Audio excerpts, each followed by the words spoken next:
పొద్దుగాలనే లీడర్లు కార్యకర్తలంతా రామన్ ఇంటి కురుకొస్తారు. ఆడికెళ్ళి పార్టీ ఆఫీస్ దానిక కార్ల ర్యాలీ ఉంటుండొచ్చు. ఇక గులాబీ భవన్ కాడికి రాగానే నినాదాలు ఇంకింత జోరైతాయి. జరసేపు ముచ్చట పెడతారు. అటెన్క ఇలేకర్లతోటి మాట్లాడి సీదా గవర్నమెంట్ కు సూటి పెడతారు.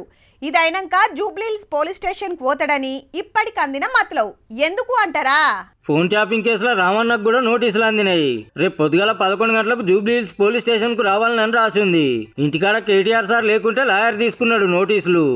బరాబర్ పోతా నేను అడుగుతా ఫస్ట్ సిట్టోళ్ళు ఏమని, మీరు నా ఫోన్ ఇలా ట్యాప్ అవుతుందా లేదా చెప్పురు ముందని అడుగుతా. ట్యాపింగ్ అనేది ప్రభుత్వాలు చేయవు, పోలీస్ వ్యవస్థ చేస్తారు. ఒక రొటీన్ గా జరిగే వ్యవహారాన్ని ప్రభుత్వంలో రొటీన్ గా గూఢచారి వ్యవస్థ చేసే పనిని ఇదేదో జరగలేని పని ప్రపంచంలో ఎన్నడూ జరగలేదు. ఇప్పుడు బీఆర్ఎస్ పార్టీ పవర్లు ఉండగానే ప్రతిపక్షం లీడర్లు, ప్రజా సంఘాలు, జడ్జీలు ముఖ్యమైన వాళ్ళ ఫోన్లను సీక్రెట్ గా రికార్డు చేసి ఇన్నారనేది కేసు. అప్పట్లో కేటీఆర్ సార్ మంత్రులలో ముఖ్యమైన మంత్రి. మొన్ననే హరీష్ సార్ కు నోటీసులు పంపితే విచారణకు వస్తే అంబటాలకించి పొద్దుముకే దాకా 7 గంటలైంది ఎంక్వైరీ.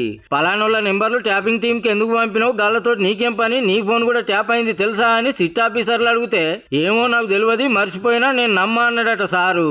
అవసరమైతే మల్లోపారు పిలుస్తామని చెప్పి పంపించేసిండ్రు. ఒకనాడు గ్యాప్ తీసుకొని ఇలా బీఆర్ఎస్ వర్కింగ్ ప్రెసిడెంట్ సార్ కు నోటీసులు వచ్చినాయి. ఇక సిట్ నోటీసులు పంపుతుంది. ప్రేమలేఖలు భయపడతాం అనుకుంటున్నావా? నువ్వు ఎన్ని నోటీసులు ఇచ్చినా బిడ్డ